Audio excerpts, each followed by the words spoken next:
So, as we were saying, basically all that studying and all that work hours that you should be getting is way too much if students that aren't even doing that much work are still getting stressed out and having anxiety. Let's not forget the 6 to 7 hours of sleep that you're supposed to get every night. That which too. Is never not reality. possible. Yeah. Yeah, and then on top of, I guess I'm glad you segued into that lack of sleep, because on top of that is also like many different lifestyle changes that come with college itself, including like sleep changes and like eating changes. And according to a national survey taken of counselors, something that I found when I was researching is that there was 38% of college students develop an eating disorder after they get to college. Wow. And so this is also like obviously a huge issue within the college community, where it's something that they had the predeterminate for it, but they didn't necessarily have it prior to coming here, and then the stress of college put them over that like threshold. Yeah, so that's... And definitely something that not only adds to the eating disorder, but social media nowadays. That is a huge factor of causing or aiding the cause of these eating disorders is social media. Also, the cause of anxiety and depression, everything nowadays, whether you're on Facebook or Instagram or Twitter, or even LinkedIn, there are so many things with technology and social media that are a part of the cause. Definitely. And I think another thing that just from personal experience I know a lot of girls that I've spoken with since I've been at college have struggled with is when they come to college, the pool of people that you're with is so much larger, where it almost sounds shallow, but when you come from a small high school, you're now comparing yourself to a school with 50,000 people here. So you have a lot more room to feel like you're being judged, or to feel like you're doing something wrong, or to feel like you need to change. And I think that also is like a huge learning curve for people to have to deal with that. Yeah. And like you were saying before about how so many people feel alone, that also has to do with it, because they feel like they're either doing something wrong or they're alone in every situation, and their emotions are just on and off and could affect or cause them. Right, and it's hard because a lot of people have their friend, they've had their friend since kindergarten, and it's hard for a lot of people. Mm-hmm. Yeah, no, I absolutely agree, but I do also feel like on top of all of this, as you to kind of touch back on what you were talking about with drug use, yes, is not just learning drugs, but also just general drugs in just overall, in how prominent they are in college. I feel like it can be applied to any, whether it's less severe or more severe, and it also can be applied to alcohol, where students will go and party on a weekend and feel and turn to drugs and alcohol to make them feel better, or to reduce stress, or to decompose. And then on Sunday, when they're getting ready to go to class again, or when they're getting ready to go to bed and prepare for the week, it's all that stress is still there. None of it was actually reduced. It was just pushed to the side for the weekend. Definitely. And I think that's just a huge issue with almost bordering 50% of college students that are struggling with alcohol dependence or drug dependence. That definitely. And so many kids abuse the use of drugs and alcohol, and that's a big factor in a lot of these mental health disorders, which needs to change. And it's so hard nowadays because looking back at in the 1950s to now, like we were saying before, there's so many differences and so much more abuse of these drugs and alcohol, and that's a huge deal. Right. I think if people feel like they need to take an Adderall to get their work done, that might be a problem. Definitely. And not necessarily a problem. It shouldn't be done by the students for sure, but I think that it speaks to the workload. I think that might be a problem. Yeah, definitely. And I think that on top of that is kind of just a way to play devil's advocate, where I definitely agree with you. But I think the problem is that a lot of students also abuse it. So then we actually don't know what students really need it and what students are just doing it because it makes it easier or because they feel like they can do better. Right. And so it kind of blurs the line of who actually is like struggling. And then they become immune to it and need something stronger. And the ones that aren't even prescribed to it, what are they going to do? Because they, one, don't have their own prescription for it, and two, are immune to it now and can't live without it. So Yeah. it just, the problems keep on coming. Yeah, and I think that kind of ties into like another statistic that I found, which from the same counseling services of like there was 247 counseling services that came together and did a big study, and they found that 94% of these counselors, 94% of these counselors said that too many students were coming into their services already on medication that was not necessary. And they were already being medicated for something that they didn't really need. And then once you're medicated, it's really hard to either take you off of that or to then convince you, okay, well, your other doctor gave you something that you didn't need, and then they get upset, and it just opens the door like for a whole bunch of other problems. Right? Yeah.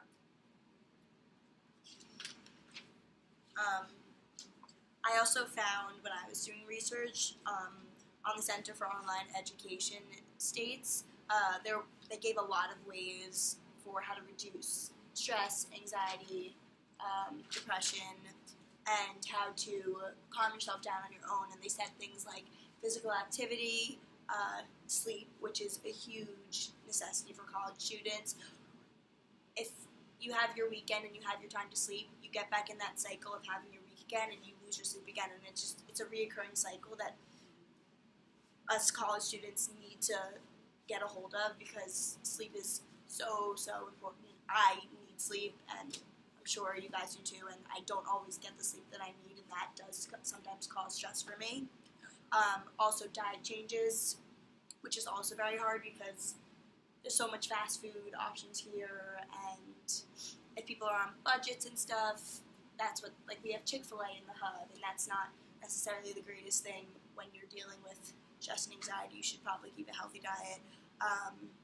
Exercising, meditating, and even therapy and counseling, which is really helpful for. I'm glad you brought that up about the therapy and counseling because, it's available for everybody, but it might not be that available. We've talked about wait lists and things like that, but I noticed that when I was doing my research that the average university counselor to student ratio is 1 to 1,737.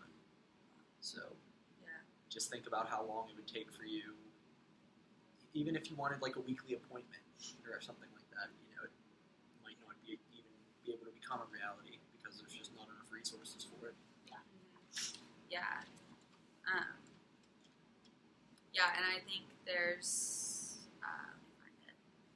so there's definitely, I think, too long of a wait for therapy where just due to a lack of resources. But I found that there's, like, for example, Columbia has had a 40% increase in their people utilizing their therapy services. Which the reason why I bring this up is just to kind of show that it's not just Penn State that's struggling; it's also other institutions. And MIT had a 50% increase in students utilizing the counseling services from 1955 to 2000, and then University of Cincinnati saw a 55% increase in the last 6 years. Wow. Yeah, so it's like it's not just the older times that it's like it was an increase, it's still booming, and I think it's just going to keep going up and up and up. Yeah. So the question that I have for you guys is kind of a way to link that. Why do you guys think that these, obviously we've identified a lot of problems, but where do you think these problems are really stemming from other than stress? Do you think that there's any underlying factors? This was something I was just wondering. Definitely. I think that for college students, a lot of the factors have to do with the people they're surrounded by, the support they have from home, and the environment that they are in. Like I said before about freshmen, but not even only freshmen, it could have to do with anyone. People go through difficult times during years, whether it's your friend problems, whether it's just having like a mood change, and there's a lot of People could experience a loss while they're away, and that can Definitely. be very difficult. definitely. Yeah. Also, even getting bad grades in school could cause someone to Beat themselves up. exactly. You know, it's so hard. There's expectations. You have expectations from home. You have Yes. expectations to your friends. Everyone talks about grades, and it's a big deal. Definitely. I think speaking of expectations, a lot of students also like going on to grad school or going on to law school or med school or any post grad education that you're getting, you are still like you're not guaranteed a job. That's the thing. Is that like versus a major where you may if you have a low GPA, it's not that big of a deal because basically you're going to graduate with your degree and you'll get a job. Versus knowing that you need to go on to that secondary program, you need to have a certain GPA requirement. You need to have certain prereqs. You need to still do all the application processes again, Right. which is I think just like a huge stressor additionally, and another expectation. Absolutely. And even like you were saying, you'll graduate and you get your job with your degree, but you know that might not even be given. People were thinking about their jobs and their life after college, and you know just there's so much to think about. Yeah. And so little time. Definitely. And also, students may be thinking about a test that they have coming up, thinking this is going to affect my whole entire education, and in the grand scheme of things, it's really not. I think there definitely could be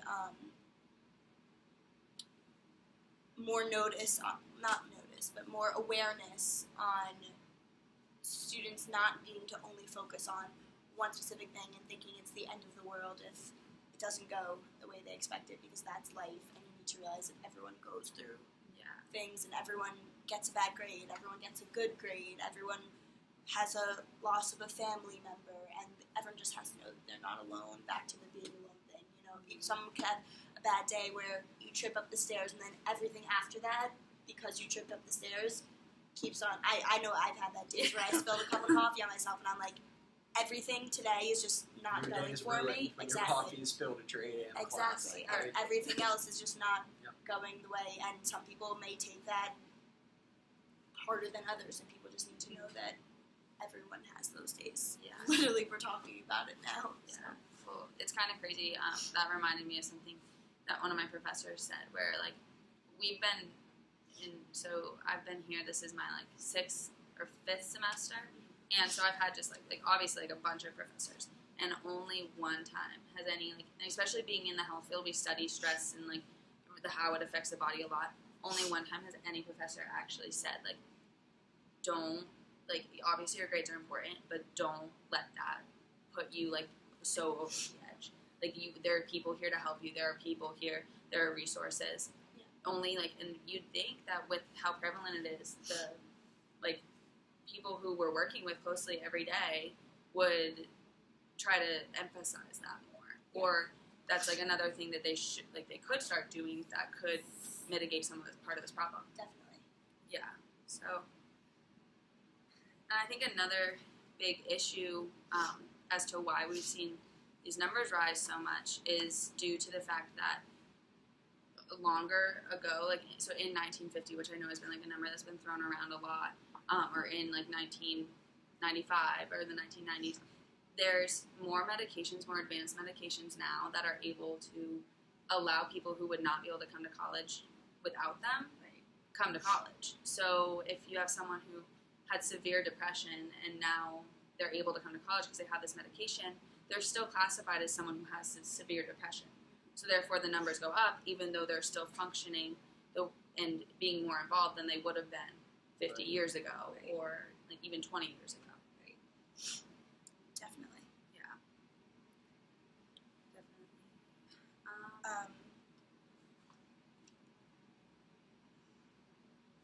Kind of also another thing that I found online actually from the same American College Health Association.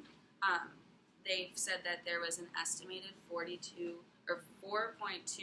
million people in the world who would have gone to college if they had the health or didn't have these mental health issues and had the resources to deal with them. where it would kind of just put them, they were so disabled by these that they were not able to attend college, but they, based off of this study, said that they would have, or like this estimate says that they would have. So basically, we need more resources, and people need to be more aware that there are these resources available Yeah. for all of these students. Because with the help of a professional or a peer that has knowledge on it, could go a long way. A little could go a long way. Absolutely. So, what do you guys think are some of the limitations that these resources or that all these solutions could or have to be basically abide by, or some of the criteria? I definitely think that, I know I mentioned a little bit of this before, but I think that a huge limitation is, let's say someone, you could tell that your friend or someone is not doing okay, and you think that therapy would really help for them. You can't force someone that's an adult to go to therapy. You can't force them to go to a support group, or You can't even force them to talk to you. Exactly. It's hard. It's a Yeah. touchy subject. Yeah, And I know a lot of And- people want to keep that in and definitely. might not want to show it. And as much as you want to help someone, it's really on them to help themselves and to speak up when. And part of the problem with having depression, anxiety, eating disorder, thoughts about suicide is they're in this dark place right now, and there obviously are people they can talk to, but one, what if there isn't anyone they can talk to, and two, connecting that back to feeling alone, they feel so alone that they don't have anyone, even if they have the most loving family and friends in the world. To them, it's a struggle, it's a sickness, and it's Yeah. a touchy subject for everyone. Definitely. I think that also kind of goes hand in hand with this negative stigma against therapy or Yes. against counseling, where I think it has gotten better in the last, I think technology has kind of helped that, where people have been able to, a lot of celebrities have been able to reach out and say, and those are people who obviously are very looked up to, but being able to say, it's okay to have these problems, it's okay to get help. Yes. Exactly. Famous, Yes, using definitely. their position, using Exactly. which is the good part of social media. Definitely. One of the good parts of technology and social media is stars. They're just like us. I don't know, Leah. Yeah.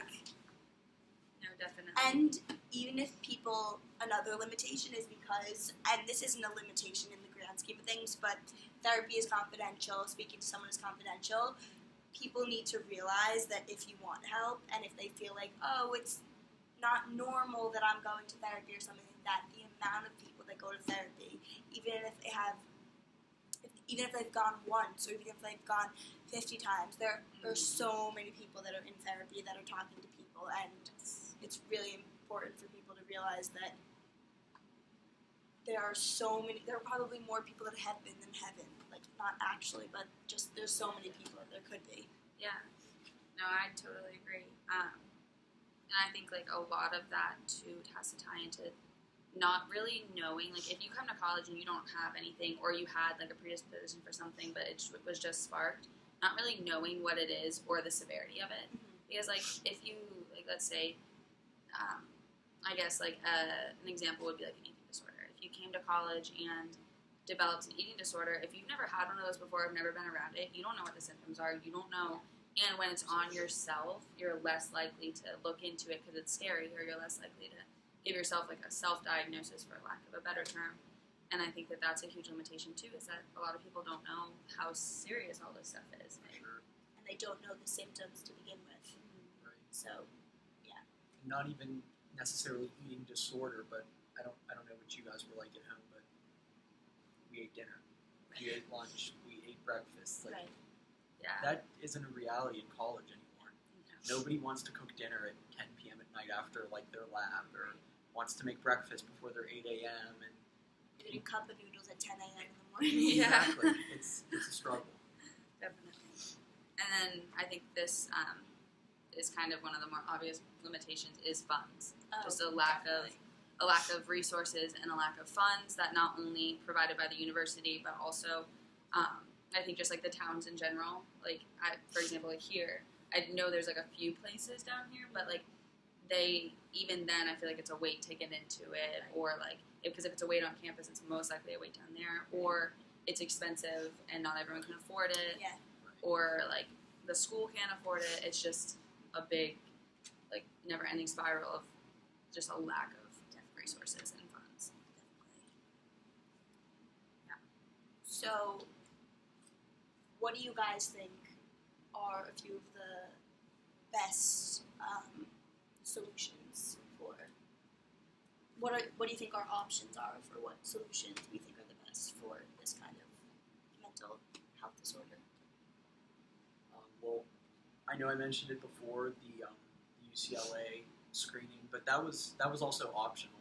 You know, maybe if we make something like this like necessary, you know, and we can target and pinpoint people that are obviously you can never know if people are being 100% honest, but if there's some way to develop a survey that can, you know, ask people questions in a way that they can get a full, like, 100% honest, wholehearted response, and we can target people that are not necessarily target, that word has kind of a negative connotation, but we can really focus on the people that need the help the most, and, you know, start from there. That would be helpful. Definitely. I feel like making it mandatory, like, you have to have mandatory, like, I mean, vaccinations are, like, kind of extreme, but, like, you have to have mandatory, like, yearly physicals and stuff before you're able to be on a sports team, or before, like, you go and do any major thing. You have to have mandatory, like, physical medical examinations. So why is medical, like, mental health any different?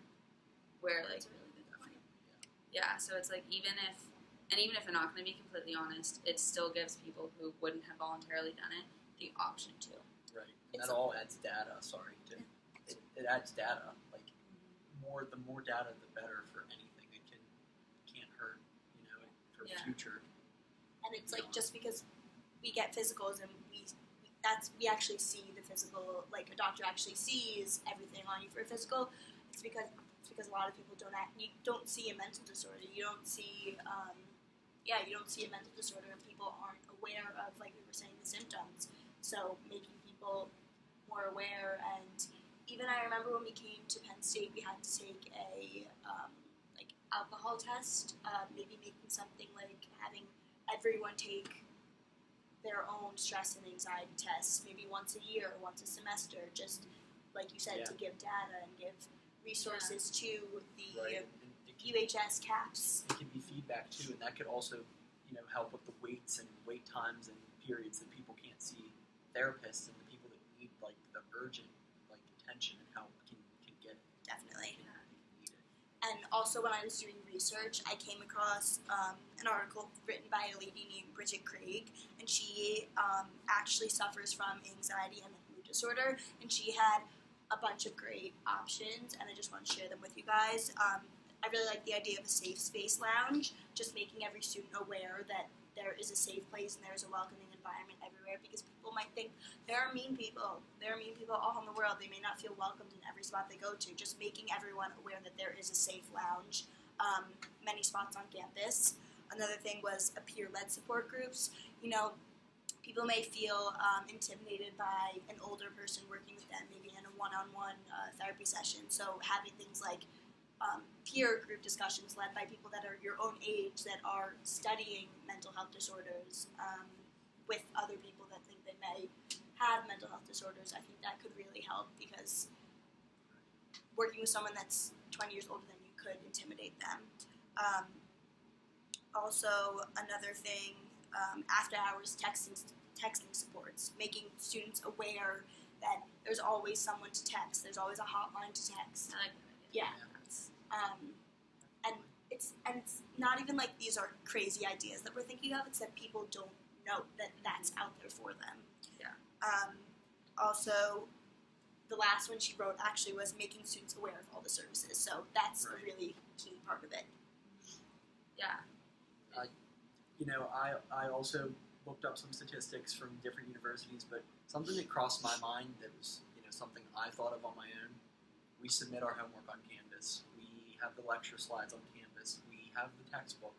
We do a lot of coursework through Canvas and online. You know, maybe we can give people, like, a break, a 1-week break, a 2-week break, if, you know, need be, if they're overwhelmed or stressed or anything like that, and they could do the schooling at home, and the participation or the attendance grade can be like waived or something for them. Yeah. Because some people just need that break. I know it's Yeah. hard, especially in the fall semester. When you're going hard at college for what is it? How many weeks before Thanksgiving? You know, you at least get a halfway point break in the spring. Yeah. It's hard, especially people that are far away from home. It can be hard. Oh, yeah. No, I definitely agree with that, and I think that it's hard now because I feel like a counter argument to that would be that if you just talk to your professor and explain what's going on, where like yeah, you're lucky if your professor agrees and says Yeah. okay. Like there's a lot of professors who yes they're good teachers and yes they mean well, however that would not fly. Yeah. Absolutely. So like if it was made mandatory by or made like a mandatory outlet or option by the university itself, Right. it could And alleviate it a can lot. be mandated also through these surveys and things we talked about because, as you can imagine, people would try to abuse it, obviously, unfortunately, like everything. Yeah. Drugs, And actually, everything. when you mentioned that, I'm just remembering this right now. I know this is high school, but my high school, and I think it must have been not a worldwide day, but definitely in a lot of different towns, there was like a stress-free day, and you weren't allowed to have any homework that day. And that was the one day, I mean, even it being one day, and of course it's high school, so it doesn't even compare to college, but if high schools are implementing this, we need colleges too, because there's triple the amount of stress on Yeah. college. I mean, just realizing it as being college students now, I think we can all agree that it doesn't compare. Right. Yeah. And some days you know just want to stay home. Yeah. You just want to stay in your dorm or your apartment or your house, and you just want to stay in your pajamas and get caught up on homework. You know, Definitely. sometimes that needs to happen. It needs to be. You know, and professors will say it's not an excuse. You didn't feel like it. You were sick. You weren't feeling well, but it very Happens. well That's it like might need to happen sometimes. and that's a huge part of mental health is that like it is all feelings. It is how Yeah. dependent Exactly. on how you're If you feeling. wake up and you're not feeling it that day, it's Exactly. Like it's and it'd be better to kind of give you little breaks on the way, like while you're in the process of feeling that way, than letting it bottle up and then next thing you know you're in counseling for these issues, Yes. which is like causing it. Yes. Yeah. Yeah, I had something I was gonna say. Yeah, sorry, I forgot. I'm forgetting one of like the solutions that I think was one thing that I had kind of looked at and took some like knowledge that I've been learning about it is if you can provide people with group counseling as kind of a solution to where we don't have enough resources, we don't have enough time to give like for counselors or on a wait list. If you can after your first initial intake, if you can kind of give them like a general idea of what they're there for and then put them in a group counseling session for like 6 weeks or whatever until they're off the wait list and can get individual counseling, I think that would be a good outlet for a solution. Or also even I think a big problem is that now people are meeting with their like counselors once a week. Right? Even like someone who has a severity that's more severe than someone else's, they're still both meeting once a week. Right. In majority of cases, that's like the general like norm. right. And so the people who are not quite as severe and don't need to meet once a week, that could free up a space if they met every other week. Right. And then a big thing that they've been trying to promote in like counseling is giving people homework. That way it can increase the generalizability of being able to apply these skills and these key concepts in the real world versus just applying them in the actual counseling session. Which I think if they were able to just maybe separate it and do an every other week thing, but then do like a homework where it sounds like it's more schoolwork, but it's really just like type of stuff where you're like, yeah, like you're just like basically writing down inventing and like it's like what you would say to your counselor just on paper. Right. And like I think that could be really beneficial, and the people who really want help, that's going to tie back to when it comes to them having to be responsible for themselves. If you really want help, you'll do it. But if you're not really dedicated to getting that help, then you won't. And I know we talked about earlier how the ratio for counselor to students is so low, and it's a hard problem to fix. You can't hire like 300 counselors, right? But some universities have been working on some things. I know we've donated not donated, but allocated at least like close to $1 million towards beefing up our mental health resources. I know Ohio State has a app that they use, and they can provide students with things like breathing exercises or meditation things, and like even has a playlist, I think, with music that can maybe be de-stressing for them. I think that's a really great idea. Yeah. And even students that are not technology majors, but who want to work with apps could even make it here. And coming from students who understand stress and understand the anxiety, if they were the ones making the app, I think that would be a really great idea. I agree, definitely. How do you guys think, like, we were talking a lot about awareness and how, like all these apps and stuff are great, but if students don't know about them, Right. how do you guys think that could be spread, like, other than making it mandatory? Definitely, not newsletters, but Penn State emails. Absolutely. We all get those. We get 5 emails a week just Recycling, yeah. things like that. Exactly. Just making them aware. Maybe something in the hub, handing out flyers. There's always people handing out flyers in the hub. Yeah, email's probably the best situation for that. If I had to think of something, maybe on like the Penn State, there's like a Penn State Facebook group. Like for each year, there's a different Facebook group, or even the Penn State page on Facebook. Just, I think social media would be the best way to get that out. Yeah. And I also feel like one of the, I guess, like, problems that is what could be answered by, like, some of the solutions is that, like, that we've proposed, is that students who don't want to see it and aren't looking for it or don't want to look for it will choose to, like, neglect the people standing out flyers or, like, not read those emails or read them and delete them. So it's, like, I think by making it more in your face, like, here's what we have to do, like, here, or not what we have to do, but here's an option for you, like, here's maybe, like, not an incentive, but, like, kind of what you're talking about with the, like, depression screening, by giving them that, like, more confidential option versus being in public, like, accepting a piece of paper or something, might make them more, even if they don't want to be seeing it, more comfortable to then go about accepting that. It's really hard because you can't force someone to do something they don't want to do, and you're right, like, by putting it in an email, someone could ignore it and delete it and send it to their spam or something like that, and it's just, there's no 100% perfect way to fix the problem, but I don't know what would be the best way for students that don't want to be. Maybe I was thinking maybe something like, I don't know how realistic this is, but having not a celebrity, but someone with a name that everyone knows coming and speaking. Yeah, coming and speaking to having a mental health disorder awareness in an auditorium somewhere, and free, come for free. Something like that. Yeah, I know. Yeah, definitely. I follow a basketball player, actually, because I like to watch basketball games sometimes, and he shared his story and about keeping things in. It's good. It's good to see that everybody has problems, and it's okay. It's okay to talk about it, and normalizing it, not making it such a problem. Also, I'm sure you guys know Humans of New York. Have you ever heard of that? Okay, so maybe not. It's this this man goes around New York City and with a camera and asks people about their life stories and everything like that. And there are all these pictures on Facebook of the person and their story next to them. And if someone not went around doing that, but if people were willing to share their stories that were just students somehow, maybe in a newsletter, in an email, or I don't know where that would be able to get put up, but having students just like them be able to share their stories. Definitely.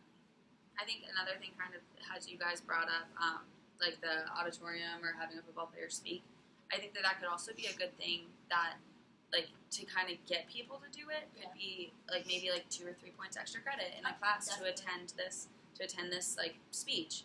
And it not even just in, like, because I know a lot of, like, in the, like, health majors, they have that, but also extending it out to, like, engineering or, like, CAS or education or, like, any of the other majors that we have, because they may not have those types of resources just in their face the way that the health majors do. Just having an email sent out from the dean or something saying, hey, please tell your students to give them 2 extra credit points to go to this, just so the whole school becomes aware of it. Yeah, they need incentive, definitely. And I think that it all kind of works like building blocks, or once we solve or help like to solve the issue of a lot of this mental health, the students will start to do better, because when they're not stressed about or like worried about their depression or anxiety or any other issues that there may be, they'll start to do better in classes. They'll start to be happier. They'll start to not necessarily like work harder because they're already working so hard, but probably retain more, because when you have a clear head, you learn better. And so that would then, like, over time, help the standing of the students, but also just of the school in general. So it would almost be like an incentive for the dean or for like our actual institution as well. Yeah. So of all those solutions, what one do you guys feel is? It's a hard question. Yeah, definitely. Well, what were some of the main ones that having a speaker come, that could be one of them. Sending out emails to people. I think an app would be a great idea. Yeah. Everybody has a smartphone, and Yeah. they would have something, if anything, like I said, a playlist or something, like a breathing exercise. Definitely. Just having that little piece of thing Yeah. with you every time, like everywhere you go, I think that would be beneficial. Yeah. Utilizing or making better utilization of the funding and resources that we do have for counseling, and kind of prioritizing things. I think that, personally, that would help people that are willing to go to therapy most. That would definitely be number one. I don't know why. I feel like, I don't know why, but I think that giving them incentive to go to a speaker coming would definitely be, because who wouldn't want extra credit? I agree. Especially We all now, need it. especially Basically. especially if they did it. I'm thinking of this right now. Especially if they did it at the end of the semester, when everyone's Yeah. grades are Everyone's trying on to order. pull their grades from the Yeah. depths. And that's when everyone's like most stressed. Right. Exactly. Exactly. Yeah. So I think that one. Definitely. What do you guys think? And then we can decide together. I mean, I feel like the problem is with this question is I feel like all of them could be implemented together so well. Yeah, that, definitely. Like, the problem is that like you need resources, you need like human like people to do that. You need like time, Participation exactly. And so it's like it's hard to implement them all together. But I feel like having them all like, or not necessarily all of them, but just the main ones, being like we could make an app and do the speaker thing, or like the safe space, like you mentioned. exactly. And then we could have the speaker say, "Hey, everyone, download this app." Exactly, it could be like promoted there. Yeah. Yeah. Wow. Yeah. Like, Hey, just come up with something.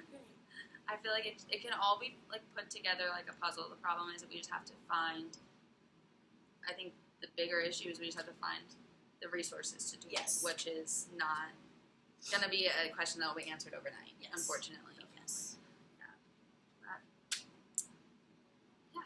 So I think the main components of implementation with what we can do with what we have right now is I think just spreading awareness and doing stuff that doesn't take a lot of resources, or like making a safe space could literally just be like sending out an email and then putting a sign up, or something like that, or like it could be just, it doesn't necessarily have to take a lot of time or money or like actual humans like being there implementing it.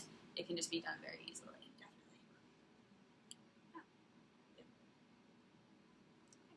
Good work.